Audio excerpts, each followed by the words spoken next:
Assalamualaikum warahmatullahi wabarakatuh. Baiklah, pada pertemuan kali ini akan dijelaskan tentang lanjutan dari pertemuan kuliah minggu kemarin, yaitu sistem endokrin, di mana untuk salah satu penyakit yang timbul akibat gangguan dari organ sistem endokrin itu adalah diabetes mellitus, di mana diabetes mellitus ini berkaitan pada sistem endokrin itu berkaitan dengan organ pankreas. Nah, di organ pankreas ini nanti akan ada dihasilkannya adalah hormon insulin, salah satunya. Sehingga diabetes ini salah satu penyakit yang timbul akibat dari gangguan organ pankreas.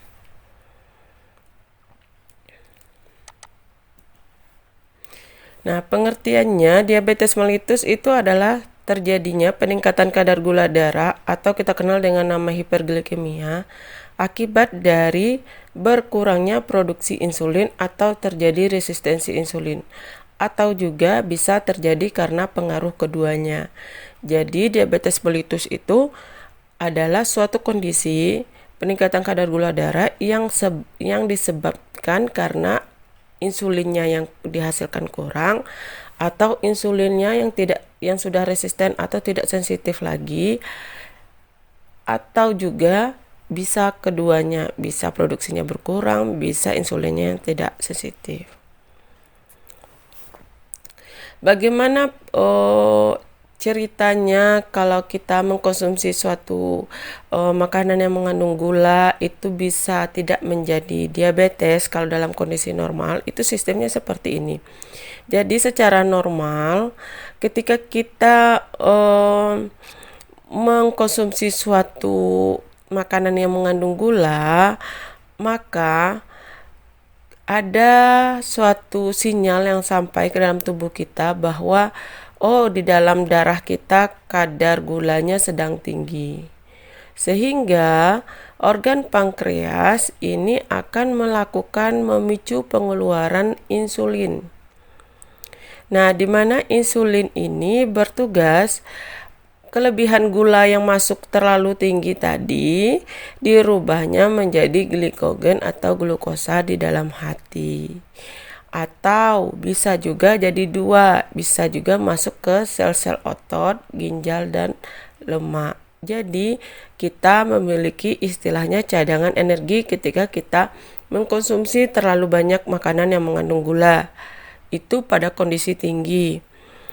Nah, pada saat gula darah menjadi rendah atau turun, maka glukagon juga dari sel pankreas akan pada liver akan melakukan menstimulasi pemecahan glikogen. Jadi glukagon ini akan berperan dalam menstimulasi pecahnya glikogen di dalam liver. Yang disimpan tadi, misalnya kita ini sudah berlari nih, sama kayak contoh yang saya contohkan minggu lalu, terus gula di dalam tubuh kita tuh sudah habis terkuras. Nah, tapi kita harus berlari, maka sinyal dalam tubuh akan memberikan sinyal, terjadilah pelepasan glukagon untuk melakukan pemecahan glikogen menjadi glukosa, yang nantinya ini akan dimanfaatkan untuk proses aktivitas kita sehari-hari. Jadi secara normalnya tubuh kita itu sudah memiliki hormon glukagon dan insulin yang berperan untuk menstabilkan glukosa yang masuk secara berlebihan di dalam tubuh. Sedangkan pada orang diabetes, insulin yang dihasilkannya ini tidak sensitif atau tidak disekresikan dalam jumlah yang tidak cukup, sehingga gula darahnya masih tetap tinggi di dalam darah.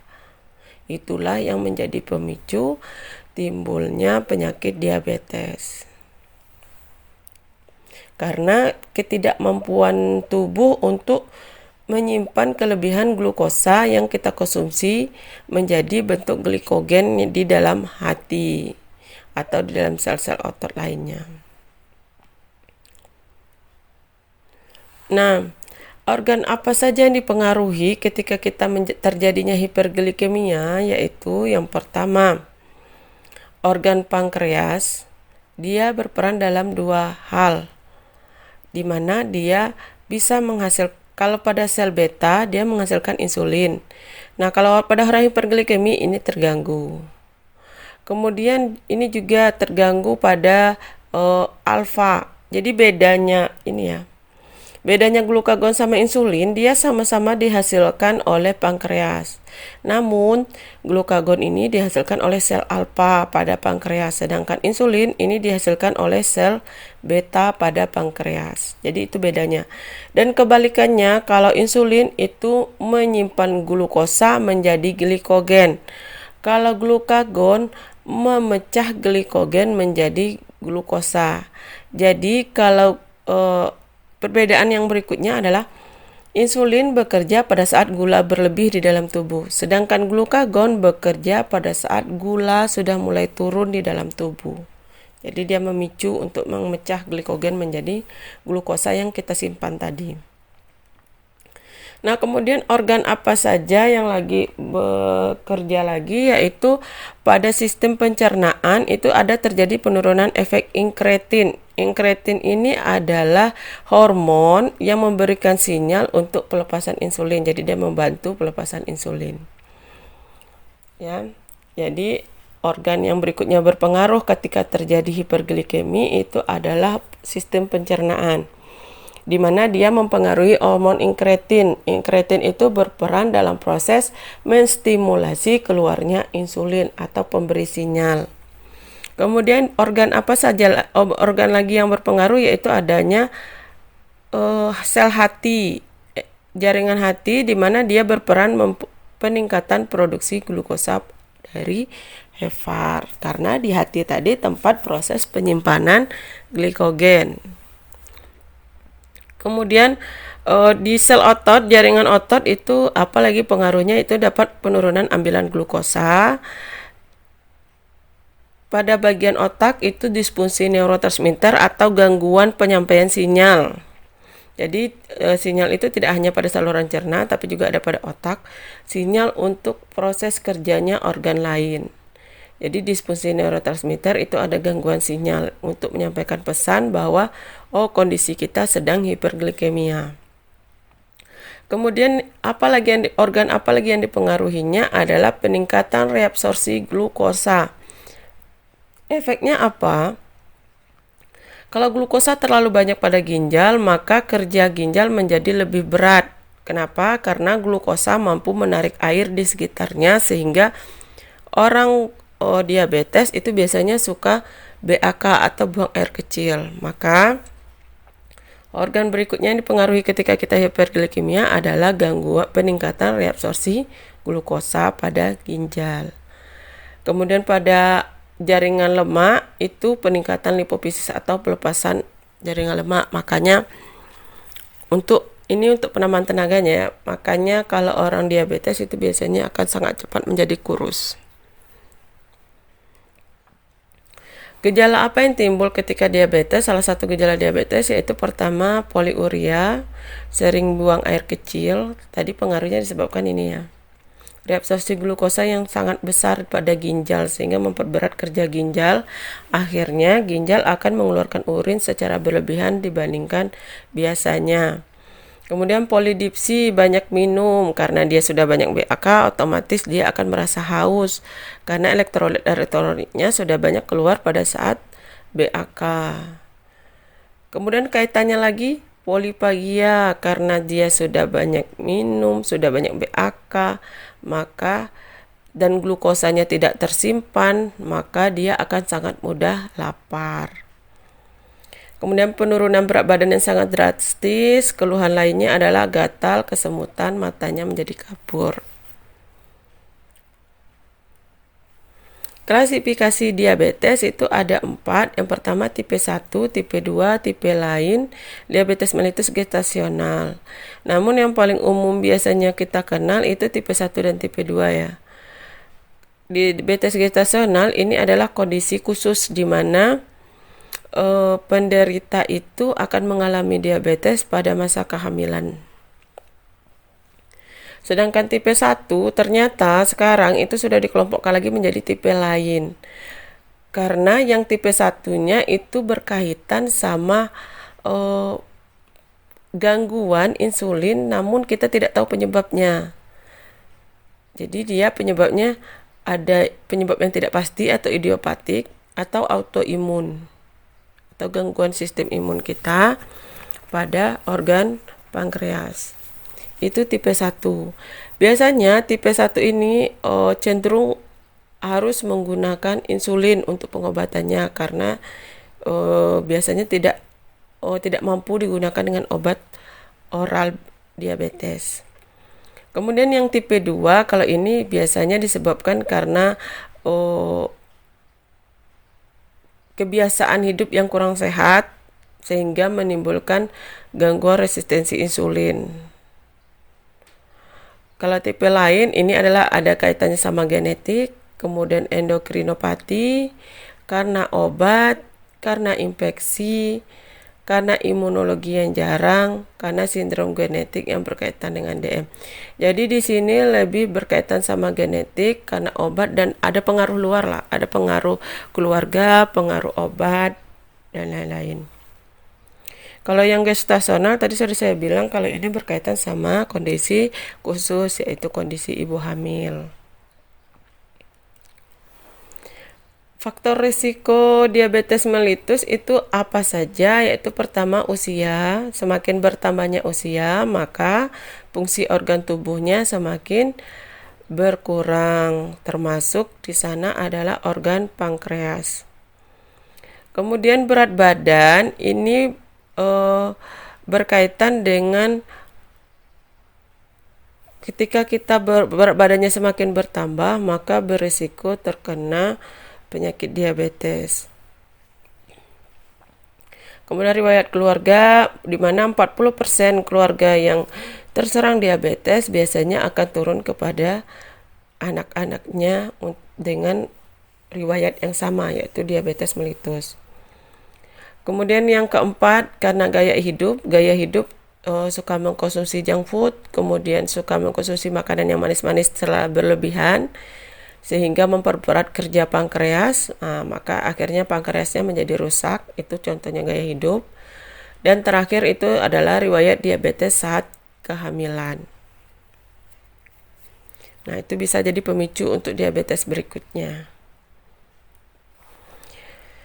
Bagaimana kita terapi untuk diabetes mellitus? Yaitu yang pertama itu adalah tahap pertama ketika kita belum dinyatakan diabetes kita harus melakukan kegiatan gaya hidup sehat. Nah, ketika kita sudah terdeteksi diabetes maka yang pertama dilakukan oleh dokter biasanya memberikan terapi tunggal. Kemudian jika tidak mempan juga atau tidak tercapai juga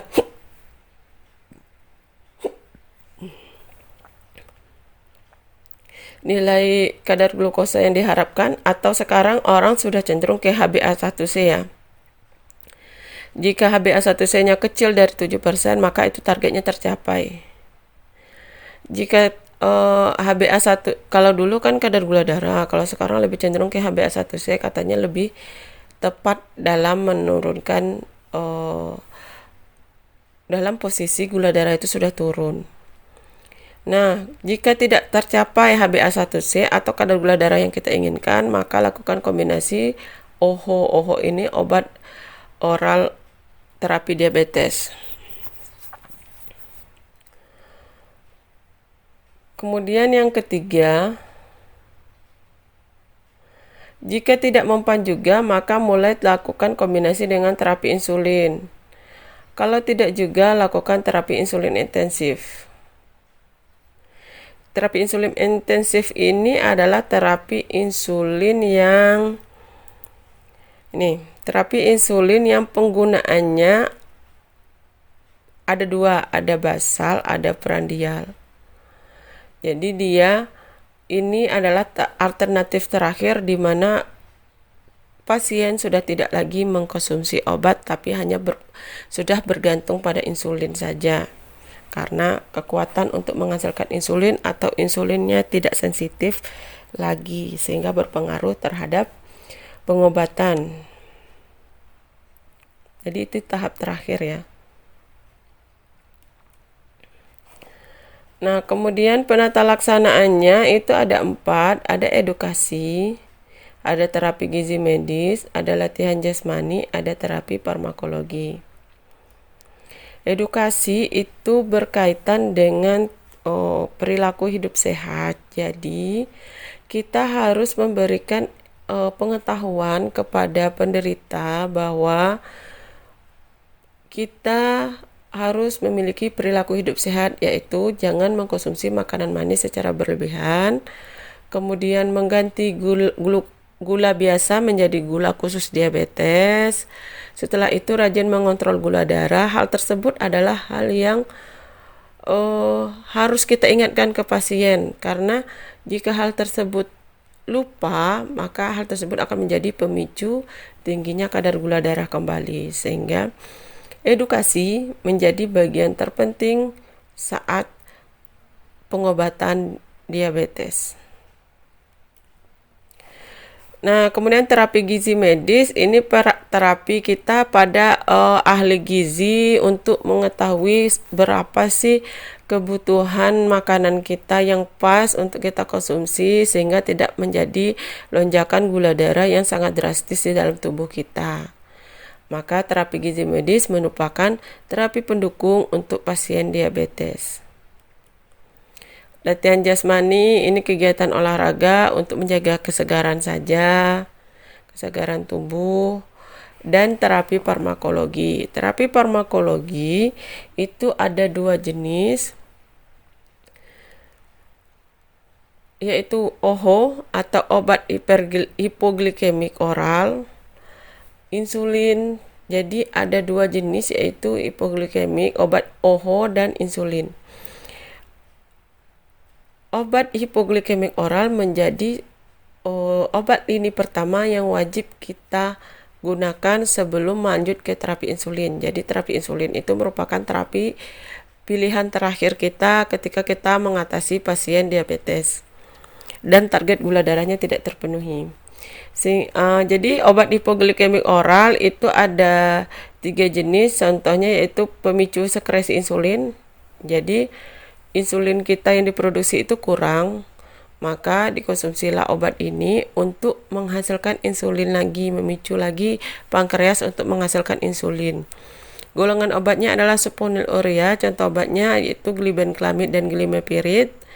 Kemudian yang kedua adalah meningkatkan sensitivitas insulin. Jadi insulinnya cukup namun tidak sensitif. Ini kondisinya seperti itu ya. Kalau di atas ini insulinnya tidak cukup, didoronglah pankreas untuk menghasilkan insulin baru.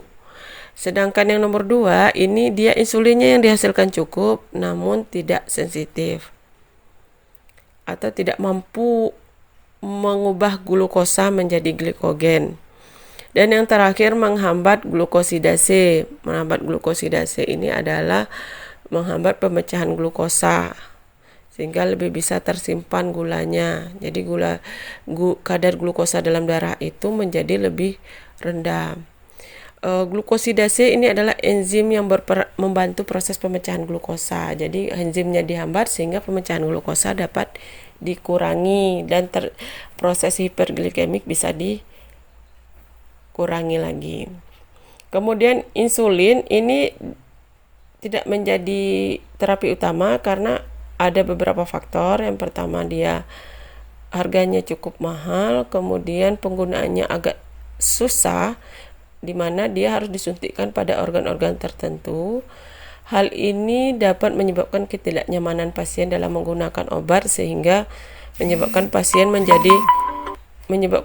menjadi tidak patuh ketika dia kondisinya membutuhkan obat. Sehingga makanya insulin itu menjadi alternatif terakhir dalam terapi diabetes.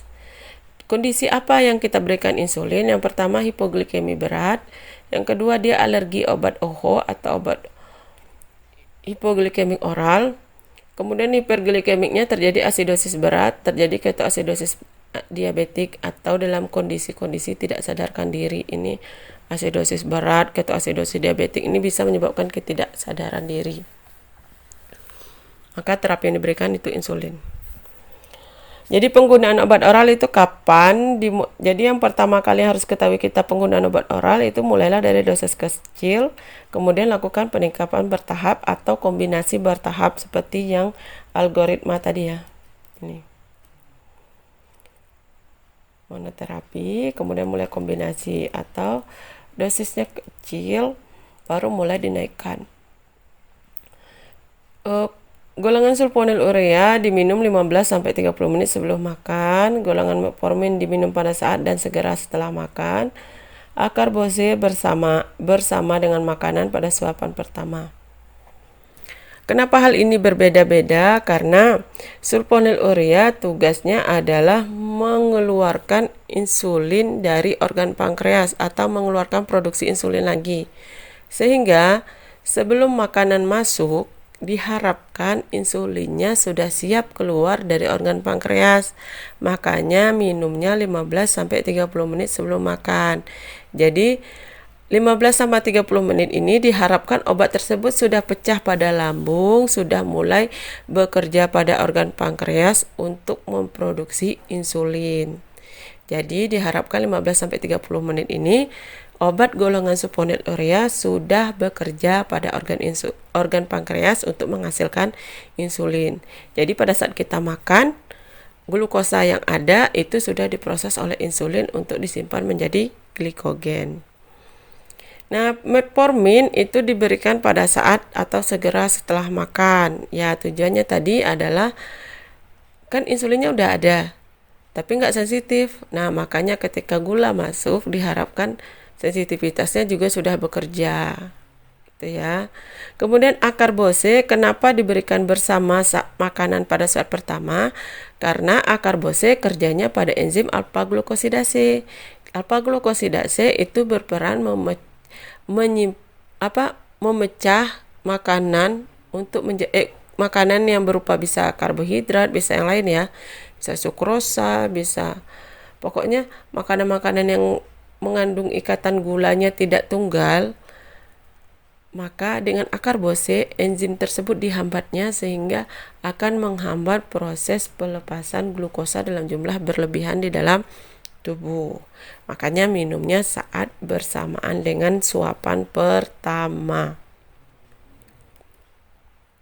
Nah, ini video ini adalah cara penggunaan, nanti ada cara penggunaan insulin, bisa dilihat di sini di mana saja. Dia ada di lengan, bawah lengan, kemudian pada bagian paha, depan dan belakang, kemudian bagian perut. Nah, nanti cara penggunaannya bisa dilihat di video ini. Baiklah, terima kasih. Demikianlah penjelasan dari saya. Semoga dapat dipahami. Saya akhiri. Assalamualaikum warahmatullahi wabarakatuh.